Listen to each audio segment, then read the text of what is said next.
Hi friends, Tamil செய்திகளை தெரிஞ்சுக்கொள்ள நம்ம Tamil spicy சேனலை சப்ஸ்கிரைப் பண்ணுங்க. டிடிவி தினகரன் தங்களோட அம்மா மக்கள் முன்னேற்ற கழகத்தோட கட்சிக்கு பொது சின்னத்தை ஒதுக்க வேண்டும் அப்படின்னு கேட்டிருந்தாங்க. அதற்கு டிடிவி தினகரனுக்கு எதிராக தீர்ப்பு வந்திருக்கு. இதனால ரொம்பவே கோபம் அடைஞ்சிருக்கிற டிடிவி தினகரன் தற்போது இனிமேதான் தமிழகத்துல தரமான சம்பவங்கள்லாம் பார்க்க போறோம் அப்படின்னு அதிர்ச்சியான ஒரு சூழலை வெளியிட்டிருக்காரு. அதற்கான காரணத்தை பத்தி நாம இப்ப பார்ப்போம்.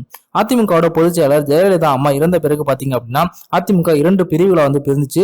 அதுல ஓபிஎஸ் இபிஎஸ் தலைமையில ஒரு கட்சியும் டிடிவி தினகரன் தலைமையில அம்மா மக்கள் முன்னேற்ற கழகம் அப்படின்ற ஒரு கட்சி பிரிஞ்சாங்க. இதுல ஆர்கே நகர் தொகுதியில நடந்த இடைத்தேர்தலில் பாத்தீங்க அப்படின்னா யாருக்குமே இரட்டை இலை சின்னத்தை ஒதுக்க முடியாது அப்படின்னு உச்சநீதிமன்றம் தீர்ப்பு வழங்கிட்டாங்க. அதனைத் தொடர்ந்து டிடிவி தினகரன் அந்த தொகுதியில குக்கர் சின்னத்துல போட்டிட்டு அமோகமான வெற்றியை பெற்றாங்க. அதன் பிறகு அவங்க குக்கர் சின்னத்தை நிரந்தரமா எங்களுக்கு ஒதுக்க வேண்டும் அப்படின்னு டெல்லி ஹைகோர்ட்ல முறையிட்டு இருந்தாங்க. ஆனா அவங்க டிடிவி தினகரனுக்கு குக்கர் சின்னத்தை ஒதுக்க முடியாது அப்படின்னு தீர்ப்பு வழங்கிட்டாங்க. இதனால பாத்தீங்க அப்படின்னா அவங்க உச்சநீதிமன்றத்துல தமிழகத்துல தற்போது நடைபெற இருக்கின்ற நாடாளுமன்ற தேர்தல் மற்றும் 18 தொகுதிகளுக்கான இடைத்தேர்தலில் எங்க கட்சி வேட்பாளர்கள் அனைவருக்குமே ஒரு பொதுவான சின்னத்தை வழங்க வேண்டும் அப்படின்னு கேட்டிருந்தாங்க. இந்த வழக்கு இன்று காலை 10:30 மணி அளவு விசாரணைக்கு வந்துச்சு.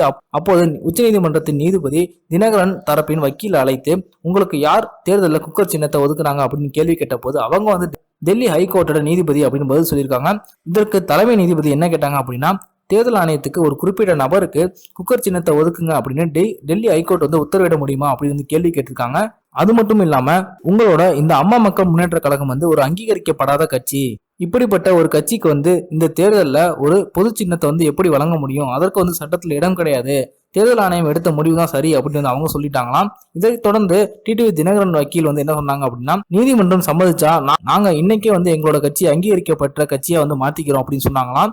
அதற்கு நீதிபதி என்ன சொன்னாங்க அப்படின்னா உங்களோட கட்சியை நீங்க இன்னைக்கு அங்கீகரிக்கப்பட்ட கட்சியா மாத்தினாலும் கூட உங்களுக்கு பொது சின்னம் வழங்குவதற்கு 30 நாட்கள் ஆகும். இதனால இந்த தேர்தலில் உங்களோட அனைத்து வேட்பாளர்களுமே சுயேட்சையான வேட்பாளர்கள் தான். இவங்க அனைவருக்கும் தனித்தனி சின்னம் தான் ஒதுக்க முடியும் அப்படின்னு சொல்லிட்டாங்களாம். இதனால ரொம்பவே டென்ஷன் ஆகி போன டிடிவி தினகரன் தரப்பினர் என்ன சொல்லியிருக்காங்க அப்படின்னா எங்களோட பிராண்ட் எப்போதுமே தினகரன் தான்.